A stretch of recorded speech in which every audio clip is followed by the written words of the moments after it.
All right. Good evening, everybody. Thanks for joining me. We'll go ahead and get started here. If you got your questions, go ahead and post them. Should be below the video if you're on a smaller screen, or to the right of the video if you're on a larger screen. If you're out there, let me know in the chat. Doesn't look like we have any chat or any questions yet, but the sound didn't work last time, and I don't it got cut off halfway through the video. So just want to make sure we got sound this time.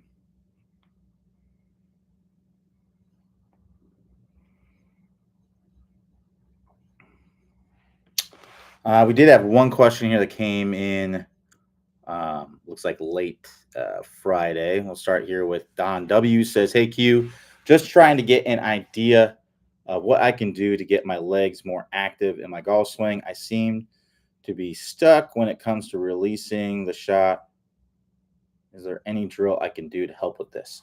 Yeah, it really just depends on what the root cause as to why you're not doing that. Because most people, especially like people in the mindset that you're in, where you're trying to get the legs involved in the swing, right? But it's not happening. Well, that's because you're not attacking the root cause. And there's several root causes that it can be. Um, but once you attack the root cause, then you can actually work on the leg mechanics. So what I'll do is I'll talk about the two main root causes that I see. These are the most common ones. And then I'll talk about the leg mechanics. So the two main reasons why the legs don't get involved in the swing. Number one is the club is coming down steep. Well, why would that matter? Well, if my club is coming down steep, the way I might react to it is I may extend my hips forward and straighten out my legs early to get the club to shallow out, right? So if I'm here, then I can do this, right? And look what happens to my club. Now my club is shallow, but now I can't do anything with my legs. My legs are straight. I can't really, think about this. If I were to kind of go in like a mid, like a flex my knees a little bit, I got a lot to work with there to be able to turn my legs. Now completely straighten out your legs. It's a lot harder to turn your hips, right? And that's because I can't straighten out my legs to turn my hips because they're already straight, right? So that's one big reason why you might see that. The other big reason why you might see it is because the club face is open, right? So if my club face is open coming down, then I may stall my legs intuitively to release the club so I can square it up, right? So one thing that we want to understand is that releasing the club, early releasing the club, that is a way to get the club face from open to square or closed or open to open. But basically, it's a club face closing mechanism, right? So if I'm coming in, my face is open, I can stall my body, throw my hands, and square it up. If I have this face open and I use my legs, I rotate and I get my hands in front, well, that face is just going to stay open. Intuitively, you're not going to let yourself hit the ball a mile to the right. You're just not going to let yourself do it, right? So what's going to happen is you'll come down, you'll have this face open, you'll stop your legs from rotating, so that way you can let the club face catch up and square up, right? So basically, typically what happens is usually you either are coming down steep and or the club face is open and you've got to stall the body or really extend the legs to be able to get shallow out and square up, right? So what I would recommend if you were in that situation is working through the 20-minute shallowing fix, because that addresses both of those things. The first piece of the 20-minute shallowing fix, we're going to get you to find your natural stronger grip, so that way the club face is more closed, right? That's drill number one from the 20-minute shallowing fix. Drill number two is getting the club to shallow out, so that way you don't have to stand up, right? So that's drill number two. So and then drill number three is where you kind of like iron it out. To where you tone it down a little bit to get to where you want, because we're going to get the ball start to the right and curve to the left, right? And we don't want the ball hooking necessarily on the course. Sometimes we do if we're trying to hit a particular shot, but usually your standard shot you want to be fairly straight. Little baby draw, baby fade, whatever. So that's what that last drill, the 20-minute shallowing fix is. Now let's talk about the leg mechanics. All right. Now please refrain from just going straight to the leg mechanics, because you're not going to do the leg mechanics if you don't apply the root, if you don't fix the root problem. And if you do happen to be able to apply the leg mechanics, you're going to hit the ball worse, because what you're doing, especially if you have a functional swing, because let's say you're someone who starts down steep, open club face, you stand up, throw your hands, but you're able to hit a functional golf shot. Basically meaning that you're able to hit a shot that starts at the target and just goes straight at the target, right? Well, if you're able to do that, and now you get the legs more involved and you start rotating your body, well, now instead of you know standing up, right, you're going to be coming down steep and then coming down even more steeply. You're going to turn yourself into a 30 plus handicap golfer if you do that, right? So you don't want to do that. You have to usually, when you have a functional swing, you usually have to change two things in your swing, right? The more you shallow it out, the more you rotate, and vice versa. So the steeper you come down, the more you can't rotate in the swing to hit the ball functionally, right? So we got to get the club shallowing out first, and we have to get the club face in a good position. Otherwise, you have no reason to rotate the body. And a lot of times, people will rotate the body intuitively because of where the club is, because they're getting the club more shallow, because they actually have a reason to do it. You have to give yourself a reason to do it. Otherwise, you don't. Otherwise, you won't. Right. So that's why I say that. So with the leg mechanics, what we want to do is when we start the downswing, we're going to flex our hips. Right. So that's making the angle between my lower body and upper body smaller at the hip joint. So that's flexing the hips. And then what I want to do with my lead knee is I want to bow that out. I want it to remain flexed because it's going to flex in my backswing, right? And I want it to bow out to start the downswing. So I'm here, I'm going to bow out that leg, right? And that's typically going to happen by lead arm parallel. When you look at the best players in the world, typically by lead arm parallel in the downswing, those knees and the hips are back to square. So they're here. And then from here, they're straightening out that lead leg and pushing that hip back and around. So that's really the leg mechanics, right? I'm here. My left leg is going to flex, or my lead leg is going to remain flexed and bow out to lead arm parallel. My trail leg is going to match that flex. My hips are going to get back to square around lead arm parallel. From here, right, I want to feel like my left hip is low, and I'm going to straighten out my lead leg as I come into impact. Now, your lead leg isn't going to be completely straightened out, but it's going to be straightening as you're coming into contact. It doesn't really fully straighten out until after the release. Typically, club parallel to the ground is when it's going to be fully straightening out.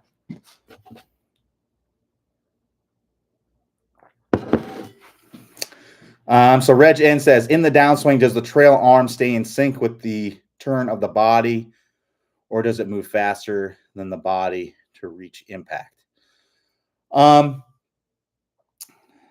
I mean, it's going to be moving faster than the body, but that's just because it's an appendage, right? So think about it this way. If you attached a ball to your hip, right, how fast do you think you could throw it, right? If you attached, put a ball in your hand and you didn't use your hips and you just threw it, you could throw it a lot faster, right? That's just because you have a longer lever arm. So your hands are going to be moving faster than your body for sure. It's like a sling, right? Like a whip, right? Think about it this way. If I'm cracking a whip, right, is the tip of the whip moving faster than my hand? Absolutely. That's why you use a whip to begin with. If it didn't, then if that wasn't scientific, if the physics of that wasn't true, right, then there would be no point of a whip to begin with. You could just whip somebody with your hand, right? So yeah, the arm's gonna be moving faster for sure.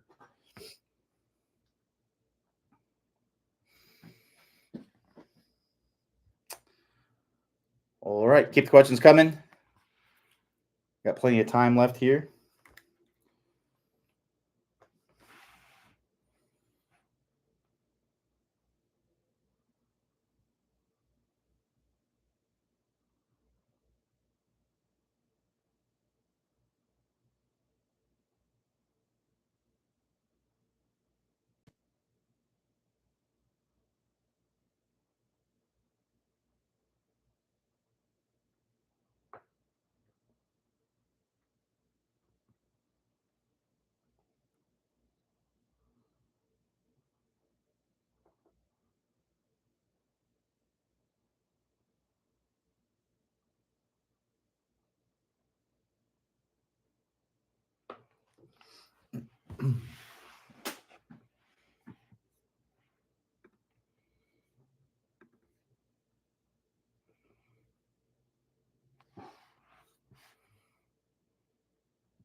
So Reg N says, is trail shoulder square to the target at impact? Is trail shoulder square to the target at impact? No. I mean, your shoulders are going to be closer to square to the target line, if that's what you mean. Typically, they're going to be closer to square. You know, if your shoulders were square to the target at impact, you would look like this, right? There's nobody that looks like that. That would be really difficult to hit the ball like this with my shoulders square. Your shoulders are going to be closer to square to the target line, right? So if my target's over here, I'm going to be coming in impact. Typically, they're a little bit open, but they're much closer to square, to the target line, not the target itself.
So John G says, Q, in that last backswing you demonstrated, you appeared to set your wrists early.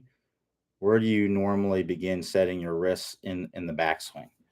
So first, I would define like setting the wrists, and I would define setting the wrists as the moment when your wrists are hinged the most, right? And that's not going to be in the backswing. That should be in the downswing, right? So let me talk about that real quick. Now, I may begin setting the wrists in the backswing. In fact, you should be, right? And for me, it's just a gradual thing, right? It's a gradual thing. So, you know, if you look at here at address, you think of it as I'm almost completely in thumbs out away, right? At address. Not totally. You know, this would be total. This would be if I was maxing that out, it'd be like this. You know, I let my arms kind of hang, but my hands are kind of in this thumbs out away, right? AKA ulnar deviation is kind of the technical term for that. Well, I'm going to be working my wrist toward thumbs up as I get up to the top, very gradually as I get to the top. Now, there's some players that have almost zero wrist hinge to this point, but me, I just have a little bit, right? Most players are just going to have a little bit to that point. So some good checkpoints are generally by club parallel, you want to have your hands clear of your body, right? I don't want to be here, right? I want to have my hands clear of my body. By lead arm parallel, I like to have a more than 90-degree angle here. I don't want to be like this, because if I'm like this, then I'm going to tend to throw it out early. Now, it's not to say that you can't play good golf from this position in the backswing. It's just going to be much less likely. Trying to think if there's any tour players. There's none that off the top of my head that I've ever noticed that have less than a 90-degree angle at this point in the backswing. Now, in the downswing, yes, absolutely. Pretty much all of them do. But in the backswing, they're all almost, I think every single one of them I've ever looked at is more than 90 here, right? And then as they get up to the top, again, I have not fully set my wrists. And then I'm going to continue, and I'm going to set my wrists here. This is that lead arm parallel position, the downswing, aka the max lag position. The reason why we call it that is because that's the position in the swing when we look at the best players, when the lead arm in the shaft have the sharpest angle. Create that sharpest angle. That's going to be happening at typically lead arm parallel, or sometimes a little bit later in the downswing, right? And then from there, that angle gradually gets bigger until it gets to the ball, and then it releases, and then it overtakes, right? So that's basically, but it's not setting. I'm not setting it in the backswing. I'm not going here and then bringing it up, because that's going to typically lead to throwing it out early. It's usually a gradual setting, and then it sets right there, then it releases out in front.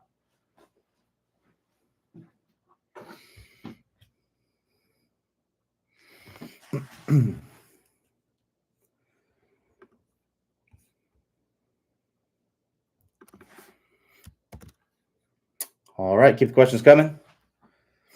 Well, you guys are coming up with questions. I'm just going to be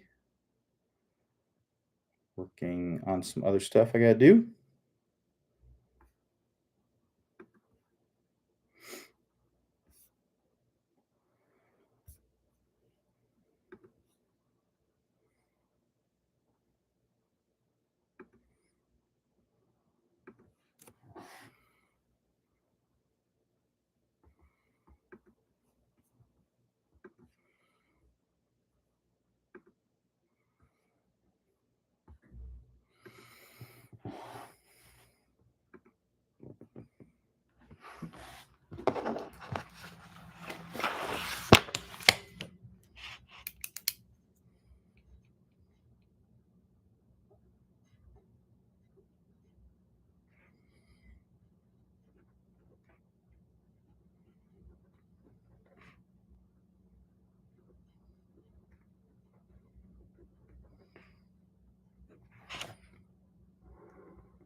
If you're just jumping on the office hours, I'm just waiting for questions to be asked. So if you got questions, now's a good time. If not, no worries. I do have to go at 5, or at 6, excuse me. Please don't ask questions with 1 minute left because I may not be able to answer it.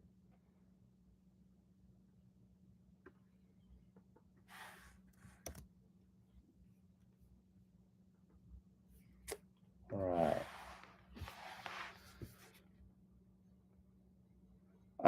So Ted says, can you explain ulnar deviation in the golf swing? Yes, very, very easy to understand. Ulnar deviation is just thumbs out. So let's just talk about the motions of the wrist, so that way we can understand. You don't have to know these technical terms. So ulnar deviation is just thumbs out away from me.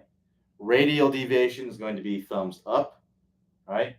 And then you're going to have flexion. Sorry, this is extension of the wrist, right? And then this is flexion of the wrist. So extension would be knuckles back. Flexion is palm down. Extension, knuckles back. Flexion, palm down. And then you're going to have pronation, and then you're going to have supination. So pronation is inward rotation. So if I hold my elbows to my side here and I rotate my forearms, that's going to move my wrists, right? That's pronation. Supination or supination, however you want to talk about it, that's outward rotation, right? So usually in the golf swing, when one wrist is pronating, the other one's supinating, and vice versa, right? When one wrist is flexing, the other one's extending, right? Where does ulnar deviation occur in the swing? Well, it's at address. You are pretty much thumbs out away. As you bring it up to the top, you are working toward radial, right? So that means you're hinging the club up. So that's thumbs up, thumbs up, thumbs up, thumbs up. And as I bring it down, I'm even going to be thumbs up, thumbs up. And then from here, this max lag position, as I talked about previously, right? That's going to be where the angle between your lead arm and the shaft is the smallest. That's when you're maximize that radial deviation, right? That's when you're going to start moving toward ulnar deviation. So now I'm working toward ulnar deviation as I come all the way around. And in my release, I'm in ulnar deviation. And then after that release, I go back into radial as I bring it all the way around.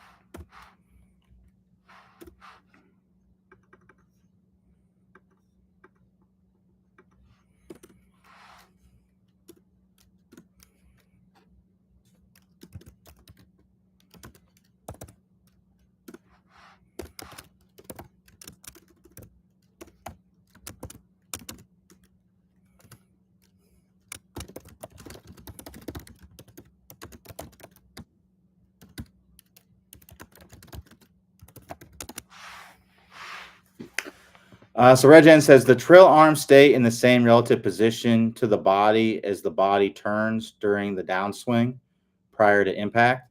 No, not really. It moves. So your trail arm is going to.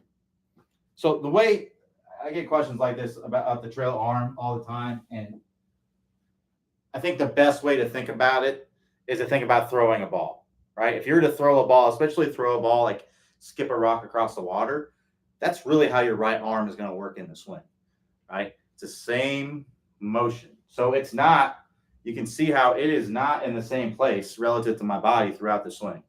It's going to move back behind me a little bit, right? So at address, it's in front of me, completely in front of me.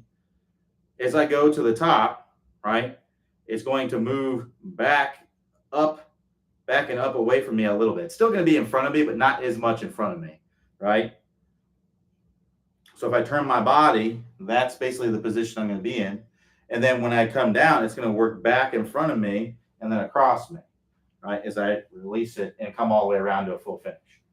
So that's really just like if I was tossing this ball or trying to, get this rock to skip across the water.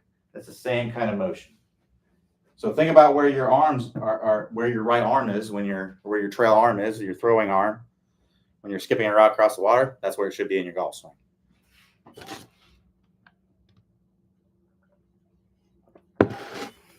So Mike F says, how do you hit high soft pitch shots 15 to 30 yards? So first, let's talk about equipment. You're going to need a high lofted wedge, 56 to 60 degree, because that's how you're going to get the ball up in the air, and also maybe some spin, so it lands soft. You're going to need a very clean club face, right? Clean club face, because if the face isn't clean, it's not going to bite, right? I have a clean club face, clean those grooves, can't have dirt on the club face. You need to have a golf ball that you can hit this shot with. Basically, any golf ball that a pro uses, you can hit this shot with. So anybody that's playing on Live or PGA Tour, whatever golf ball they're using, I don't know if there's anybody. It may exist, but I don't believe there's anybody that's a professional golfer that uses Pinnacles. I could be wrong, but I just don't know who they're. It's nobody that's popular, I would say. The reason why is that you need that softer cover ball to be able to hit this shot. So that's basically it for the equipment. The next thing would be the setup here. Now, one thing I will say, you have to have a good lie for this. If you don't have a good lie, then it's going to be very difficult to hit this shot. You have to be able to get the club underneath the ball. You have to be able to cut the legs out from underneath the ball. It's basically, what we need to do. If the ball is in a divot, no chance of hitting this kind of shot. The ball's buried down in some deep grass, no chance of hitting this kind of shot, right? So we have to be able to get underneath the golf ball. If you don't have a lie that you can't get underneath the golf ball, if you have a lie that you cannot get underneath the golf ball with, then you can't hit this shot, all right? So that's the other thing too. And don't try to hit it on the course until you've practiced it a bunch and you have confidence in it, because it is a high risk shot. Because in order to get the ball to go high and soft, you actually have to swing with some speed to be able to cut the legs out from underneath it. All right. So what we want to do is, again, high lofted club, 56 to 60 degrees, somewhere in that area. We're going to take a little bit of a wider stance. The reason why we're going to take a wider stance is because I want to be able to get my hands kind of low. That's going to allow me to get underneath the ball a little bit better, right? So wide stance to get my hands low. I'm going to open up the face, right? And I'm going to come through, and I want to feel like I cut the legs out from underneath it. So basically, imagine this ball was sitting on a table, right? Imagine like those little tables that come in the pizza boxes, right? Imagine the ball is sitting up on top of that little plastic thing there, and you got to kind of cut that legs out from underneath. That's basically what the feeling that we want to have with this shot. So there's going to be some releasing of that club head to get that to be underneath. Now, if you're already an early releaser of the club, you probably don't even need to. You probably just feel like what you normally do. But if you're someone who has some shaft lean as they're coming into contact, you're probably going to need to feel like you're early releasing. So it's going to be a little bit different for everybody. But the reality is that we want to release this club a little bit earlier. So one, we can get the loft on it, and two, that gets the bounce, not digging into the ground so much. All right. So ball position, little forward, face open, hands wide stance, hands low. And then again, it's going to be cutting the legs out from underneath. So it's just that motion right there. Go practice it. I can sit here and tell you how to do it, but it doesn't really mean anything. You got to go practice it.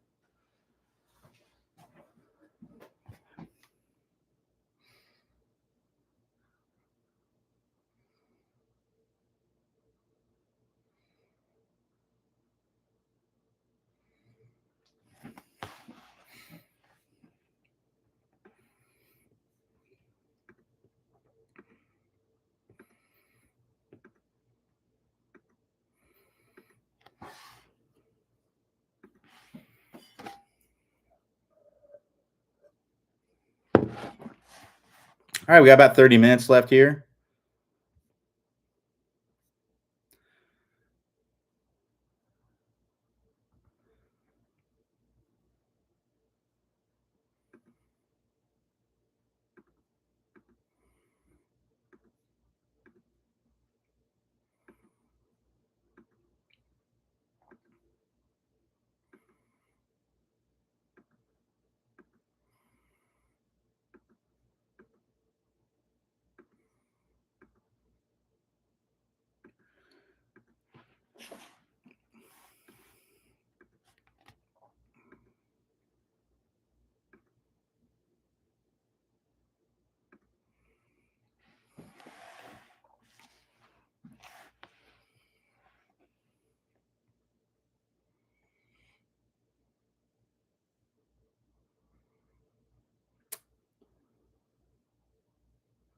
So Reg N says, what, what the, sorry, what the solution when you need a high pitch, your ball is on hard dirt? Um, I mean, you're asking, you can't really hit a high pitch shot out of that lie. Um, so there really isn't a solution. The solution is to take your medicine and hit it in the middle of the green the best you can, um, or hit it to a place to where you can get up and down. But you're not going to be able to hit a high pitch shot from there unless you have a lot of space. If you can take a big swing, but not from 15 yards, no way. And also super high risk because, like I said, you have to have a lie that you can get the club underneath the ball. If you can't get the club underneath the ball, like on hard dirt, you can't get the club underneath the ball. I mean, you can try to hit. It's hard dirt. Yeah, if it's hard dirt, it's going to be hard to get the ball up in the air, um, because the you're going to have a hard time getting the club underneath the ball. So think about it this way: if you take your I tell you what, you might be able to hit that shot if you had like a C3I wedge, because basically that has a lot of bounce on it, and the leading edge is kind of in the is underneath the ball, so you might be able to hit that shot out of with that kind of club, because C3I wedge I think it has like 65 degrees of loft, so yeah, you might be able to hit that shot from that kind of lie with a C3I wedge, but not with a normal wedge because you're going to have to open up the face to get enough loft on it. And when you open up the face, so if you look here, if I open up the face, well, see how that raises the leading edge? I got to get that leading edge underneath the ball. If I have hard dirt, I can't get that leading edge underneath the ball, right? So you won't be able to hit it high out of it. It's going to be coming out pretty hot. You might be able to hit something low with some spin, right? You might be able to stop it that way, but you won't be able to hit a high, soft pitch because the lie just doesn't allow you to do it unless you have a specialized club like a C3I wedge that can hit that kind of shot. And if you do, you're just hitting it the same way you would any other shot. You have a little less margin for error because it is harder. It's still harder because you got to get that club underneath the ball. But yeah. So Larry L says, Q, I began working on the 20-minute posture fix and took the first drill of gripping down the club and applied that concept to the putter. For 3 to 5 foot putts, it seems to work great. I especially felt solid center contact on the putter face. Any thoughts? Yeah, I haven't thought about using it for putting. I'm not sure how that would help, to be honest. Choking up that much on your putter, but so here's what we have to understand with putting. Putting is one of the most simple things to improve because it's just not as a dynamic thing going on. It really just comes down to a few things. Now, within those things, there can be some complexities, but for the most part, it really just comes down to these things. So one, seeing the line, seeing the correct line, and then hitting it on the line that you're seeing, right? So line is the one thing. Now, could choking up on the putter, way down on the putter, help you to see the line better? It could. It probably put your eyes in a different place. That could be what's going on there. So, because that's a lot of what seeing the right line is where your eyes are at over the ball. So, if your eyes are too far over the ball, it can be difficult to see. If you're too far inside, you have to find the right place for your eyes. So that may have taught you that, I'm guessing if you're bending over more, your eyes are going to be more over the ball. Your eyes may have been set too far back and you're not seeing the line very well. That could be what's going on. So that's the first piece. The second piece is speed, hitting it on the right speed. Now, for a 5-footer, speed usually isn't that important. Speed really isn't that big of a deal. Most people don't have any issues controlling speed with 5-footers. So I'm guessing it had nothing to do with that. Reading the greens, I doubt it had anything to do with that. It's not really related.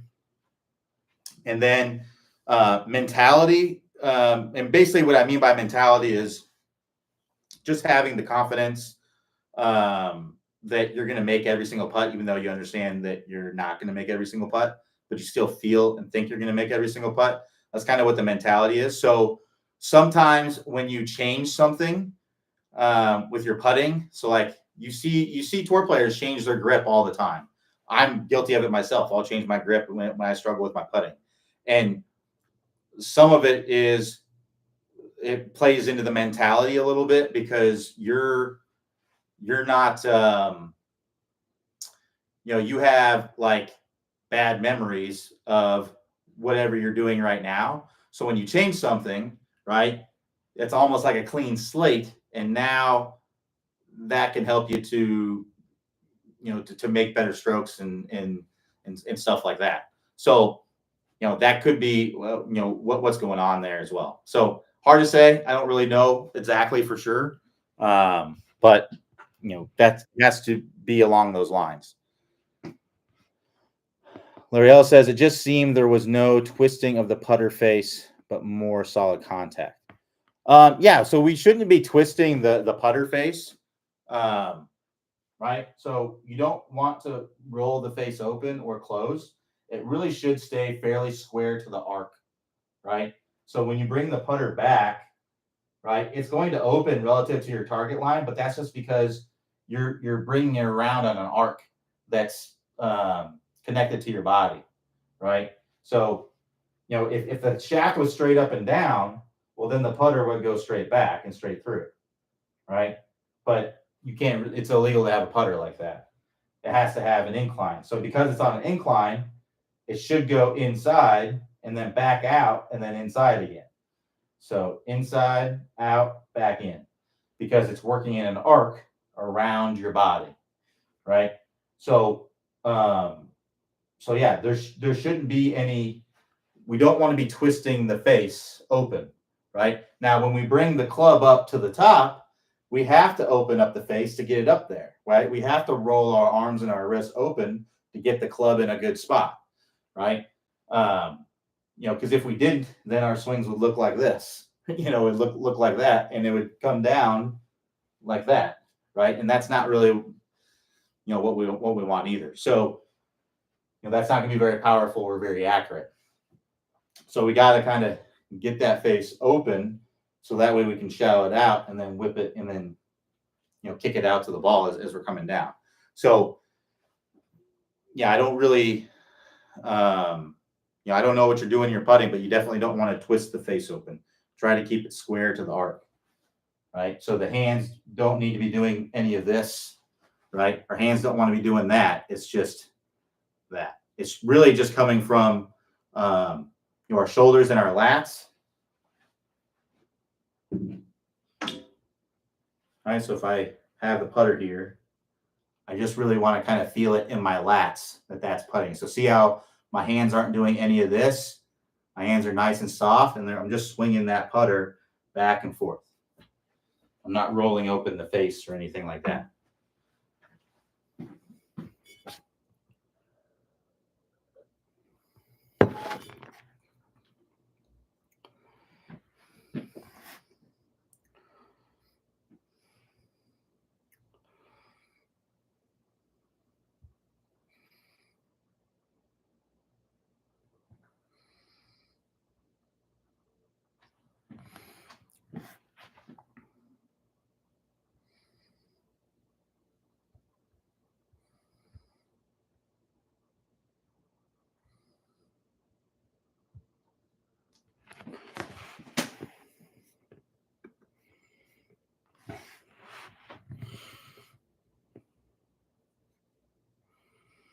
All right, we got a little less than 20 minutes left if we have any more questions.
So Dan W says Scheffler hit a sharp draw hook around some trees yesterday or today, not sure which. That in addition to the hook, ran 90 degrees to the left as if it had top spin and on it, but 90 degrees to the left. Is that possible to put that kind of spin on the ball, or is that just misleading appearance? I mean, it's possible. It could be wind as well. But yeah, I mean, it's definitely possible. I mean, it's just about getting the face really close to the path. So you got to think about, why does the ball curve, right? The ball curves because the axis. Let me grab. Right. So if you imagine that this is the golf ball, and then this is the spin axis, right? So what makes the ball curve is when this axis gets tilted, right? So it's almost like an airplane, right? If this is an airplane, and let's say the stick is the wings of the plane, right? If I tilt the wings this way, the ball's going to fly that way. It's going to curve to the right, my right. If I tilt it this way, it's going to curve to my left, right? So if we can get this really tilted, right, we can get it really curving a lot. The more this tilts, the more it's going to curve, right? And when it lands, the more side spin it's going to have on it. So yes, absolutely. I didn't see the shot, but I would imagine he just got the face really, really close to the path. Also, the wind does help. So if you've ever, let's say that you're a slicer, right? And let's say you're a right-handed slicer and you have a strong left to right wind. Well, that left to right wind is going to make that ball curve a lot more. And the reason is because it tilts the axis more, right? So it's just going to continue to tilt the axis. So that could have been what was going on, is that it curved a bunch, right?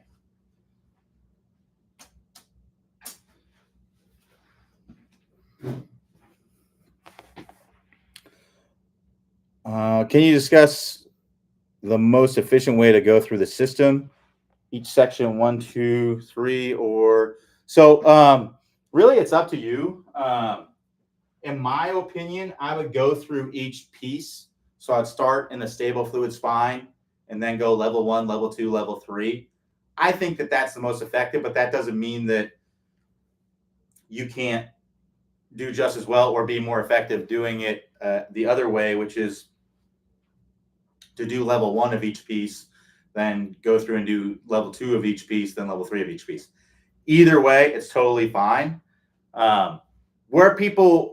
Here's where the inefficiencies happen. The inefficiencies happen when we're trying to work on a bunch of different pieces at the same time, or we're working on different stuff not related to the system or whatever, right? So let's say you're working on the stable fluid spine, but then you're like, well, my release is bad, so I'm going to work on my release too. I wouldn't recommend doing that. That's what's going to make you inefficient for several reasons. One is because it's hard to separate things. Like it's hard for somebody, including myself, I just know this by working with lots of students, it's hard for somebody to work on something for a little bit, then work on something for a little bit. The other thing that happens is that, a lot of times, especially if you're like hitting a sticking point with something where you're having trouble with it, you won't keep going through it, because sometimes it's just a matter of you got to keep trying to get it right, and eventually you're going to get the breakthrough and you're going to get it right. But if people are working on multiple different things? Let's say you're trying to work on 3 pieces of the system at one time. Well, the moment one thing gets difficult, you're just going to go on to the other thing. It's like, well, I have this other thing to work on, I'll just work on that, and then you never ever make the breakthrough. Right. And then you just do the same thing when you get to that. You end up putting a lot of work in, but you never actually make the breakthrough. So that's why I don't recommend that. So either way, you can work through it. Each piece: stable fluid spine, power turn, lag, compression line, straight line release. You can do level 1, level 2, level 3 of each and keep going through, or you can do level 1 of all of them, then go back to level 2 of all of them, then level 3 of all of them. It's totally up to you. Both of those ways are going to be efficient. If I had to give a little bit of edge to one, it's doing each piece of the system, level 1, level 2, level 3. But again, it's totally up to you. So Dana says that's left or counterclockwise spin. It looked like the spin was 90 degrees to that, a top spin, but to the left. Does that make sense? I'm not talking the side spin. I know that's what causes a draw or hook. I would have to see the shot then. I don't really know what you're talking about then. Larry L says, can you go over the swing for a greenside bunker? Yeah. So what we want to do with a greenside bunker shot is open up the face a ton, right? This is one. Basically, there's two main mistakes that I see people make out of the bunker. Number one is they don't open up the face enough, and number two is they don't swing hard enough. Those are really the two main things. So we got to open up that face. So if that's where you are normally, right? So let's say you take your grip, you hold it up, that leading edge is straight up and down.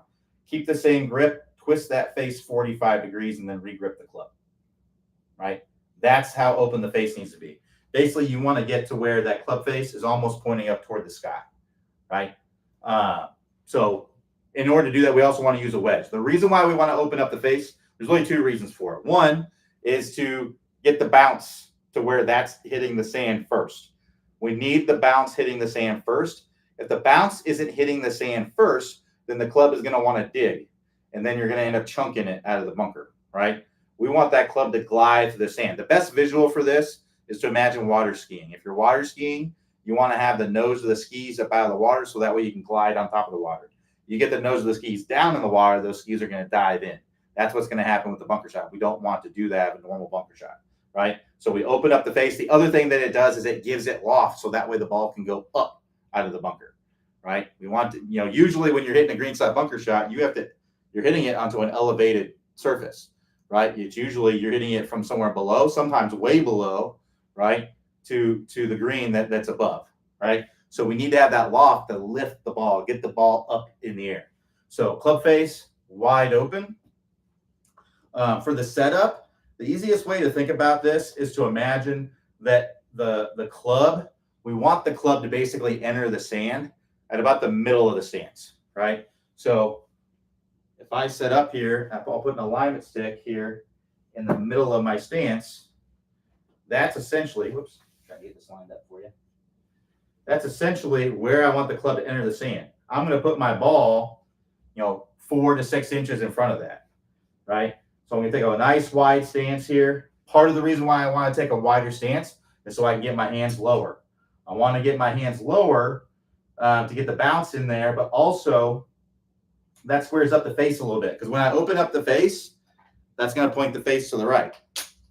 All right, so let me show you this. If I open the face, that points the face to the right. If I open the face and then I lower the handle, well, now look, my face is now pointing more straight. So that's the other thing that it does. So if your bunker shots are shooting off to the right, it could be that your handle's coming in pretty high. We want to get that handle low. That also gets more loft. If I have more loft, that helps the ball get up higher, right? So nice wide stance. I'm actually going to favor my lead side. I kind of want to stay on my lead side here. And what we want to do is we want to keep that loft on the face. So when we release it, we want to feel like that club face is pointing back toward me. So normally when I release it, I'd roll my hands over and that club face would be pointing that way, right? I want to keep my trail hand underneath the club and I want to feel that club face pointing back at me. That's going to keep the loft on there and that's going to allow the ball to go up better and keep the loft on the club. Because if I turn that face over, that's going to get that leading edge down into the sand. I want to keep that face open so that way I'm getting that bounce hitting the sand. All right. And then the next piece is just to swing hard. A lot of people don't swing hard enough for this shot. And that's really the biggest reason why a lot of people struggle at bunkers because they just don't swing fast enough. And I understand why. If you have a 15-yard bunker shot, that's not very far, but you have to make a swing that feels like you're hitting it much farther. Clay actually tested this. He tested how fast his swing speed was out of the bunker. And it was just for a 15-yard bunker shot, it was just as fast as a full swing, right? So, with his lob wedge. So that's the speed. You almost got to feel like if it's a 15-yard bunker shot, you almost got to feel like, well, depending on what your speed is, right? But I would play around with it, see how far a full swing basically goes, where you're hitting the sand in the right spot. Draw a line next to the ball, so that way you can see where the club's entering the sand relative to where the ball is, and then see how far the ball goes. Right. For me, I'm using a 58 degrees, so mine will go a little bit farther. I can get, Clay uses a 60. I can get 18 yards or so. If I have a bunker shot that's farther than 18 yards, then I know I've got to use a higher lofted club. I'll use my 54 degree. My 54 degree can go 25 plus yards. If I have a bunker shot that's farther than 25 yards, then I got to use my 50 degree. The 50 degree will go 30 plus yards. So it's about, you got to practice these things to really know how far they're going. But that's kind of the main things. We got to hit it with some speed.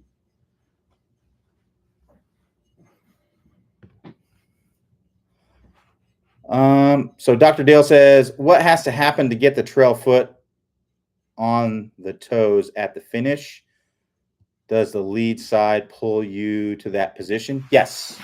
Yeah, so we have to get a good weight shift into the lead side, and then we got to get a lead side push to turn our body around, right? So really the best drill for this is the step drill. I know a lot of people don't like the step drill. And the reason why people don't like it is because their swing doesn't sequence correctly, right? And it feels awkward, right? So that's a sign that you need to do the step drill and get good at the step drill, right? So with the step drill, we'll start with our feet together. We'll throw the club back. As we throw the club back, we're going to push off of our trail foot. We're going to land as soon as we want to be landing as we get up to the top, right? So we want to time that foot coming down and getting to the top of the swing. And then now from here, I'm going to push, and I have my momentum going forward. So I'm going to be able to push into the ground. I'm going to push and extend my hips and come all the way around into a full finish. I got to extend my hips up and through. So one, I got to get my momentum moving toward the target. That's going to help. If you get that feeling of the step, that's going to help you. And then two, I got to push and extend my hips, extend my spine to come all the way around to full finish, and that'll get you all the way up on your toes.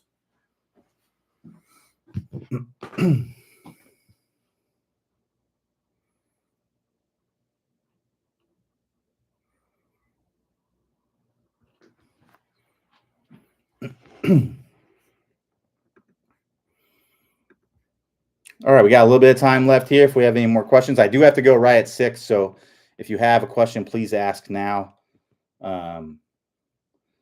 Just a quick note, we will not have office hours tomorrow or Wednesday. We have our last clinic of the season. We'll start up again here in, I think we usually start in October, sometimes late December, but usually October is when the first one is.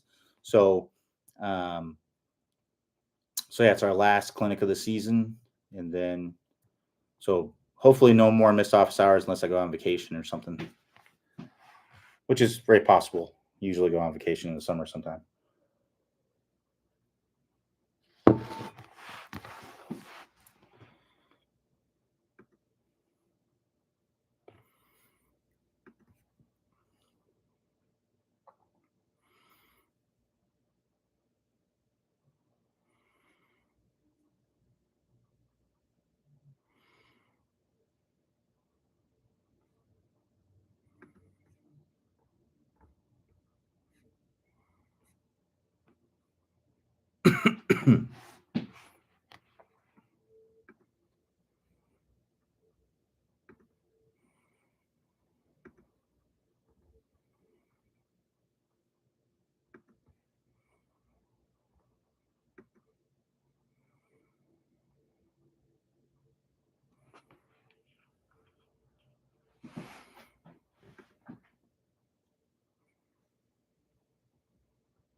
So Dan W says, do you aim for a 30-degree launch angle even with a very high wedge? Well, I mean, with a 65 degree, it'd be difficult. But yeah, I have a 58 degree and I aim for that sub 30. Yeah.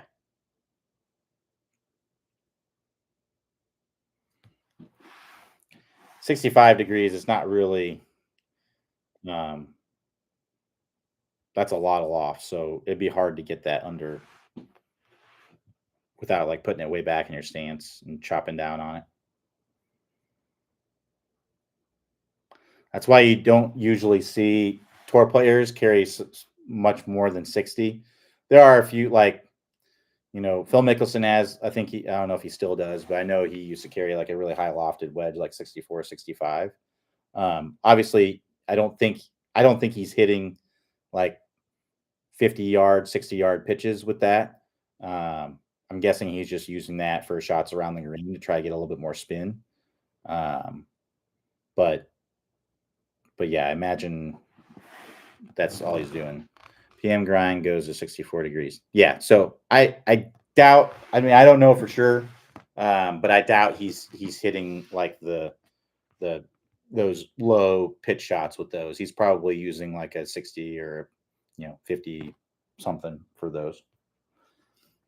64 is probably more for like bunker shots and um, shots out, around the green, like pretty close to the green. Shots that you wouldn't, you're going to be using different launch angles with those shots. The shots that we're talking about that are 30, launch 30 or a little bit less, that 27 to 30 range, those are usually like over 30-yard shots, right? 30 to 100, somewhere in there, 120 even.